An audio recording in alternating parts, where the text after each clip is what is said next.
Your Excellencies, the Presidents with us, it's a pleasure for me to talk to you briefly. You've already had a lot of talk, and we want you to talk too. So I shall be brief. I think what I'd really like to say is we've got a lot of ideas about increasing intelligence, increasing anti-poaching, increasing the accuracy of our counts, and strategies to stem the onslaught. And I agree, unless we do, other efforts will fail. However, what I haven't heard, except in passing, and what I would like to emphasize my brief time on this stage, is that the key is the market. If, as we did in 1989, we can bring the price of ivory down again, and remember, in 1989, as has been mentioned, Japan and some other countries in the East, but also Europe and America, were big buyers. And the price of ivory in Kenya was about $300 US to a kilo. We know that because my predecessor at the time had put what we had then as a stockpile up for auction, and he had been offered $3 million. We could work out exactly what we were offered on an open public auction. I was unhappy about asking people to allow us to continue to sell ivory, and spoke to our then President, Daniel Arap Moi, who, by the way, wishes he was with us today. I spoke to him this morning, and I said to him, let us try and smash the market. He said, how are you going to do that? So I said, well, let's burn the ivory. He said it won't burn. Well, we did burn it, and with that, and the publicity we got around the world, and a lot of support from our sister countries in Africa, we got a complete ban on any international trade, legal trade, in ivory. Within 6 months of the burn and the CITES resolutions, the price of ivory dropped in Kenya and throughout most of Africa from $300 a kilo to between 5 and 10. And there it remained for at least 15 years. I think the facts speak for themselves. Subsequently, the parties to CITES, the Convention on International Trade, agreed to the pressure put on them by Southern African countries to allow one-off sales of stockpiles. So now we had Appendix 1 elephants and Appendix 2. The public at large thought, oh, so some ivory is okay. And before long, the illicit trade picked up. And today, as I stand before you, ivory to the poacher in Kenya is at least $500 a kilo again. By the time it gets to its destination, it's considerably more. It is the trade and the market of that commodity that requires us to do the anti-poaching and the intelligence and all the things we've been hearing about today.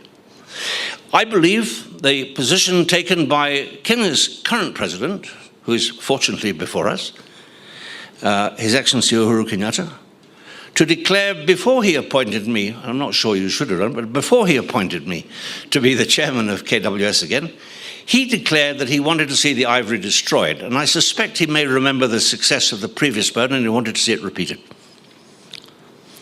We are burning the ivory because we believe ivory should be worthless. We believe not just putting it out of economic reach, but getting rid of it completely forever. We believe that the publicity that will arise from the burn tomorrow, where Your Excellencies will be present, will spread to every corner of this globe, and although people may not necessarily agree, they will say, why did Kenya do that again? And they will learn from the media, I hope, who many of you are here, but we'll learn because elephants are once again in a terrible, perilous state. The reason I think we should do it, and I would appeal to Your Excellencies here today, is to get behind an effort to make sure that later this year, when we all meet at the CITES convention, which is held in South Africa, there is a unanimous declaration that ivory will no longer be traded by anybody across international frontiers.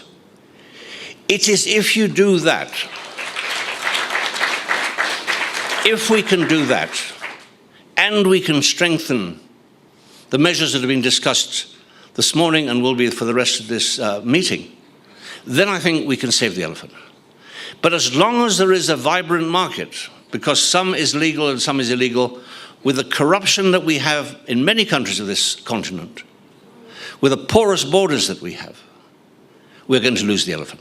So I believe we must fight hard, not just the poacher, but much more importantly, the market. And it is in that context that I appreciate that countries in southern Africa, particularly Botswana, have very large herds of elephant. Good. There are also an awful lot of poachers who are further north, who are moving south because they've taken ours.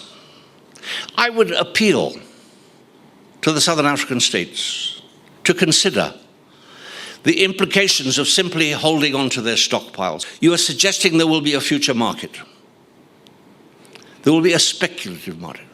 And in an issue of this gravity, and many of you will remember the issues with that dreadful system of apartheid in South Africa, the one big issue that had an impact was when investors de-invested in the corporations in South Africa.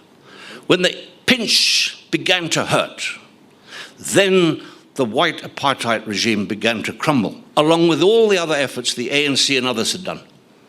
Now, I think if we can get rid of that market by every African country saying it's not only beyond economic reach, but it is never coming back on the market under any circumstances, and we get a CITES resolution that is unanimous and resounding, then I think those who've suggested other measures will be successful.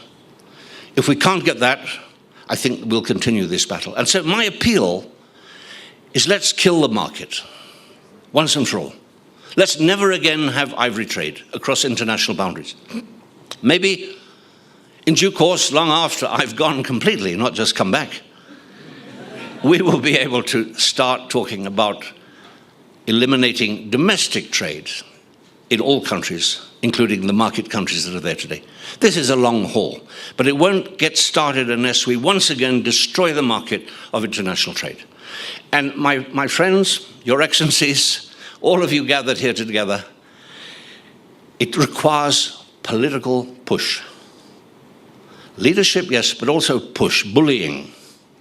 You all have friends. I know, I worked for a former president, and I know how some of these things get done. After dinner, before lunch, a little nudge and say, you need to help.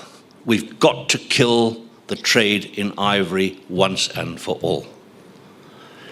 I see my much admired excellency from Uganda there.